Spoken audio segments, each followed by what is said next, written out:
Bismillahirrahmanirrahim. Alhamdulillah, salatu wassalamu ala Rasulillah. Adapun ujub model kedua, Al-Ghazali berkata, yaitu ia ujub dengan badannya, tentang indah tubuhnya dan penampilannya, serta sehat dan kuat tubuhnya, serta sepadannya bentuk tubuhnya dan indahnya paras, serta bagus suaranya. Ya. Ini diantaranya ujub dengan keindahan tubuh, penampilan, gaya, dan paras. Ya.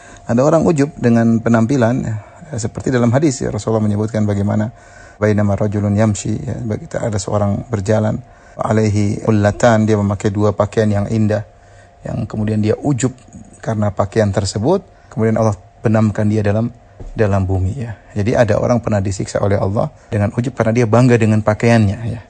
Dia bangga dengan pakaiannya. Jadi penampilan itu bisa membuat orang ujub. Ya. Demikian juga paras yang cantik juga bisa bikin orang ujub, paras yang tampan bisa bikin orang ujub. Maka seorang tidak boleh ujub dengan hal ini semua. Ya. Karena ketika dia memiliki paras yang cantik atau paras yang tampan, dia merasa lebih hebat daripada yang lainnya. Dia lupa bahwasanya itu semua murid dari Allah Subhanahu wa taala. Ya, dia tidak punya andil untuk bikin dirinya tampan, ya. Dan kapan saja Allah bisa cabut semua nikmat tersebut. Allah bisa cabut, entah dia celaka, entah dia terluka di wajahnya atau mati, ya bisa saja, ya. Jadi seorang tidak perlu ujub dengan parasnya. Oleh karenanya terlalu banyak dalil bagaimana dalam syariat bagaimana orang-orang yang berkulit hitam bisa mulia, seperti Bilal bin Rabah, seorang berkulit hitam dari Habasyah, tetapi Rasulullah mendengar bunyi sandalnya di surga.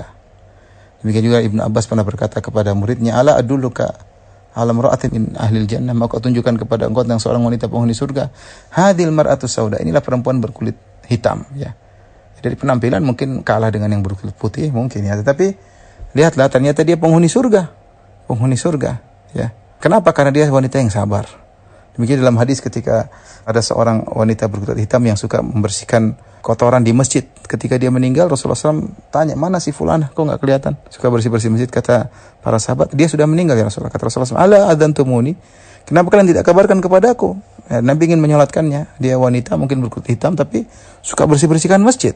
Subhanallah. Kata mereka, ya sudah malam mungkin. Ya mungkin para sahabat tidak ingin merepotkan Nabi. Akhirnya Nabi datang ke kuburannya, Nabi sholat di kuburan orang tersebut. Jadi, ikhwan dan akhwat yang dirahmati Allah Subhanahu wa taala, jangan terpedaya dengan penampilan. Sebagian orang, misalnya para lelaki yang memiliki kelebihan duit, kemudian mereka pakai jam tangan yang mahal. Ya, kalau ada keperluan, bolehlah ada uzur untuk dalam urusan dagang.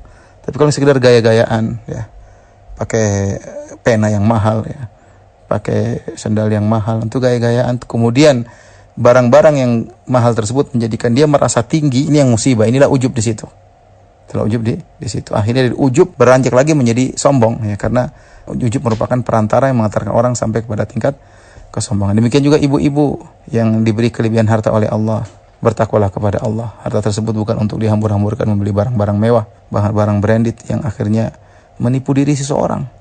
Ketika dia memiliki barang-barang branded, dia merasa dirinya tinggi, dia merasa dirinya hebat.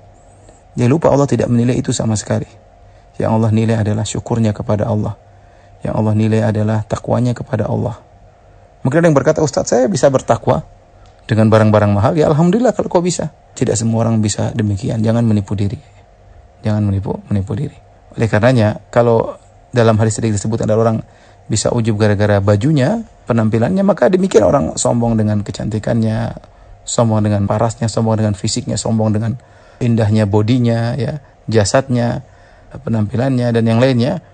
Maka waspada, ini juga diantara bentuk ujub yang diingatkan oleh para ulama. Kembali lagi kita katakan yang Allah nilai adalah hati seorang, bukan penampilannya. Wallahu ta'ala alam bisawab.